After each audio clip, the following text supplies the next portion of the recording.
ये जीवन अनमोल है, तुम्हें क्यों नहीं पता चल रहा है? तुम क्यों बर्बाद कर रहे हो किसी दूसरे के पीछे? तुम्हें नहीं पता चल रहा है कि जीवन एक ही बार मिलता है इंसान को। इंसान जीवन है ना, बहुत ही कीमती है। तब जाके तुम्हें पता चलेगा जब तुम ब्रीद हो चलोगे, तब उस जीवन का कद्र पता होगा। जब तुम ब्रीद हो चलोगे, तुम्हारे जान में, तुम्हारे शरीर में प्राण नहीं रहेगा, जान नहीं रहेगा, तुम चलने में असमर्थ रहोगे। जब तुम्हारे आंखें ढक जाएगी, जब तुम झुक के चलना शुरू कर दोगे, जब तुम्हारे मांस लटकना शुरू कर देगा, जब तुम्हारे कंठ में आवाजें नहीं होगी ना, तब तुम्हें पता चलेगा जीवन में क्या होता है।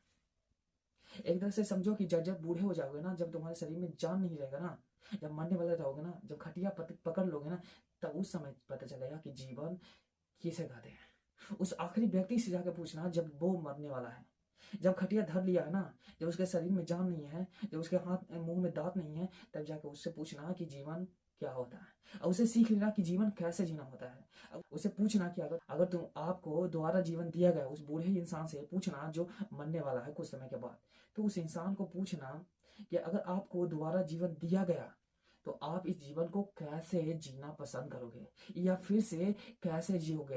एक ऐसा ही मीडियोकर लाइफ जी के बर्बाद करना चाहोगे, या एक बेहतरीन शानदार अर्थपूर्ण जीवन जीना चाहोगे? तो वो व्यक्ति, वो बंदा, वो इंसान, वो बूढ़े व्यक्ति जो मरने वाला है, अंतिम सांस ले रहा है, वो कहेगा कि मैं एक शानदार जीवन जीना चाहता हूँ, मैं एक अर्थपूर्ण जीवन जीना चाहता हूँ, एक आलिशान जीवन जीना चाहता हूँ, जो कि एक मीनिंगफुल हो। तो ये सारी चीजें तुम्हें अभी क्यों नहीं समझ में आ रहा है? तुम किस चीज के इंतजार कर रहे हो कि तुम बूढ़े हो जाओ तब तुम्हें समझ में आएगा? जब बूढ़े हो जाओगे तब तुम्हें समझ में आएगा, तो समय तो नहीं रहेगा ना, तो समझ के भी क्या करोगे? जब तुम्हारे पास समय ही नहीं है, असमझ है, तो क्या करोगे? ये छोटी सी बात है, बहुत ही कीमती है, बहुत ही अनमोल है।